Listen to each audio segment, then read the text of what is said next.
Alors, pour l'exercice numéro 3,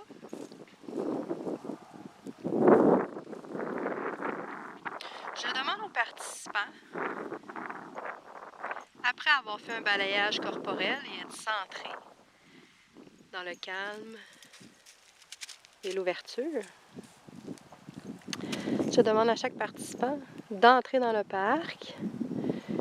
Vous allez voir que c'est des grands espaces. On est dans un pâturage d'environ 5 acres. Donc, avec de l'herbe. Les chevaux sont en liberté, en troupeau. Habituellement, ils ne portent pas de licou. Donc, les gens vont entrer dans le grand parc et prendre l'espace sécuritaire pour eux, un espace confortable qui respecte aussi l'espace des chevaux. Donc, chaque participant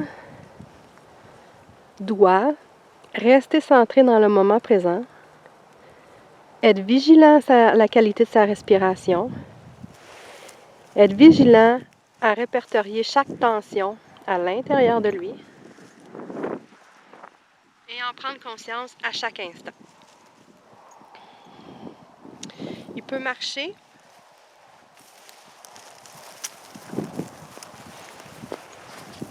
peut se connecter à ses 5 sens, être à l'écoute des bruits environnants,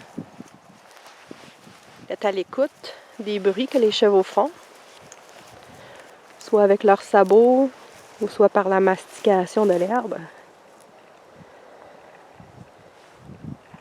Et on se dépose dans le moment présent, bien ancré au sol. Donc l'exercice numéro 3 nous amène dans le lâcher-prise. Pourquoi? Parce que l'exercice étant d'attendre qu'un cheval se présente à nous. Ça, c'est pas toujours évident. Parce que parfois, on peut sentir que c'est long. Parfois, on peut sentir qu'on fait rien. Parfois, on peut ressentir que les chevaux ne sont pas intéressés par notre présence ou à entrer en contact avec nous. Donc, il y a le mental qui s'agite souvent à cet instant-là. Il y en a même qui parfois se posent beaucoup de questions pour essayer de trouver la motivation des chevaux à venir les rencontrer. Parfois, certains s'accroupissent au sol, même s'assoient. Il y a parfois certains qui prennent quelques bouts de brindilles et les tend en bout de bras pour inviter un cheval à venir le voir. Nous, êtres humains, sommes souvent dans le contrôle pour obtenir ce qu'on veut. Et il est parfois très difficile de lâcher prise pour répondre à nos besoins. Donc, étant donné que le cheval est en liberté et qu'on respecte le cheval dans son environnement et dans son désir d'être avec nous ou non, c'est qu'on dit une relation volontaire pour les deux.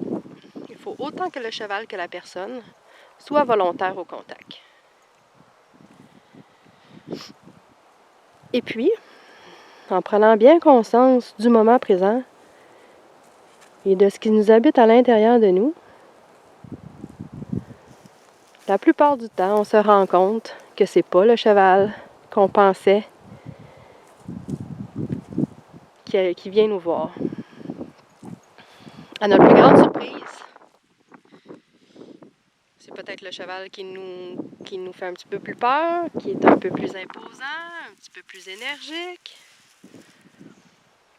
C'est peut-être pas ce cheval-là qu'on aurait choisi d'aller vers. Et pourtant, c'est lui qui vient. Pourquoi? Les chevals étant hypersensibles,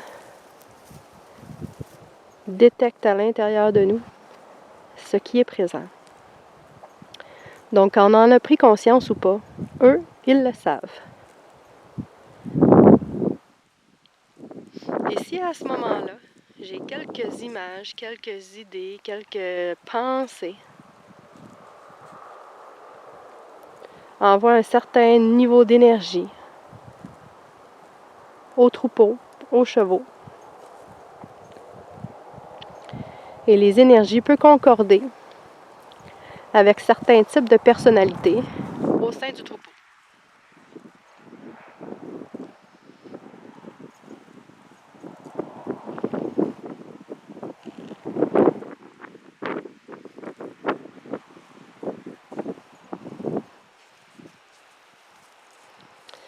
Donc, quand on est prêt, ou parfois un peu surpris, un cheval qui se présente à nous. Les chevaux, de par leur nature curieuse et sociale, sont toujours dans l'investigation de rencontrer la nouvelle personne qui se présente dans leur environnement.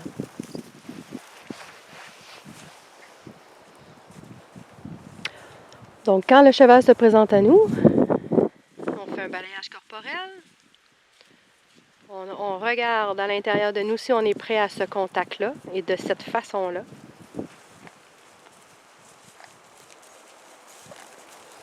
Et on accepte de recevoir le cheval et de présenter sa main pour qu'il nous sente. Ou on décide de prendre notre espace et de laisser passer le cheval. Donc,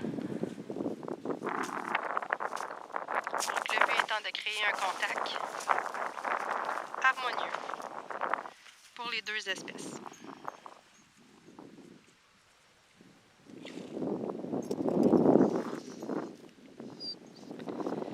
Donc, tout au long de l'activité, la plupart du temps, c'est toujours le cheval qui vont faire pour une certaine raison. Et c'est les humains qui doivent s'adapter aux chevaux, à leur environnement. Et c'est les chevaux qui sont amenés à interagir avec l'humain de façon volontaire, ce qui crée la magie de l'instant, la magie de ce qu'ils ont à nous transmettre à cet instant précis de notre vie, dans ce qui nous habite à l'instant même. Donc, c'est ça la magie des chevaux. Et quand on est ouvert et réceptif à communiquer avec un être de façon non verbale, c'est là que la magie elle opère. C'est au-delà du contrôle du mental. Alors, il y a des messages, des comportements des chevaux, il y a des choses qui nous sont reflétées, qui nous surprennent. Alors, c'est là que la magie elle opère. Quand tu te n'attends pas et qui nous dévoile quelque chose qu'on pensait que c'était réglé ou qu'on n'était plus porteur de ça, de cette information-là, ben c'est là que ça nous ouvre les yeux. On prend conscience de ce qu'on habite, de ce qui nous habite. Et par la suite, on fait le choix de vouloir laisser aller à plus tard et de regarder par la suite si ça l'émerge dans notre vie. Est-ce que ça se présente souvent, ces messages-là, dans notre vie? Est-ce que ça a des impacts, des influences sur notre vie? Est-ce qu'on désire conserver cette perception ou cette émotion? Ou on désire le régler, le laisser aller? Donc, c'est des processus qui sont enclenchés, des prises de conscience qui sont faits par la présence des chevaux et qui nous amènent vers un cheminement, une croissance personnelle, une évolution. Et Les chevaux ont tous quelque chose à nous transmettre. Nous avons présentement 6 chevaux, des êtres différents, qui portent en eux des messages différents, des énergies différentes, des émotions, des peurs, des blocages différents, qui nous reflètent à l'intérieur de nous certains aspects qui se présentent. Donc pour eux, les chevaux, c'est impossible de leur cacher notre vérité personnelle. Ce qui fait d'eux d'excellents maîtres dans la prise de conscience de nous, dans notre savoir-être.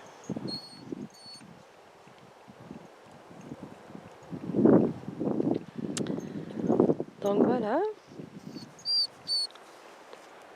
pour l'exercice numéro 3. Donc on va enchaîner sur l'exercice numéro 4. Restez à l'écoute, abonnez-vous, likez, commentez. Avez-vous des questions? Avez-vous des commentaires? Est-ce que ça vous parle? Est-ce que ça vous parle pas? J'ai bien hâte de vous lire. À bientôt!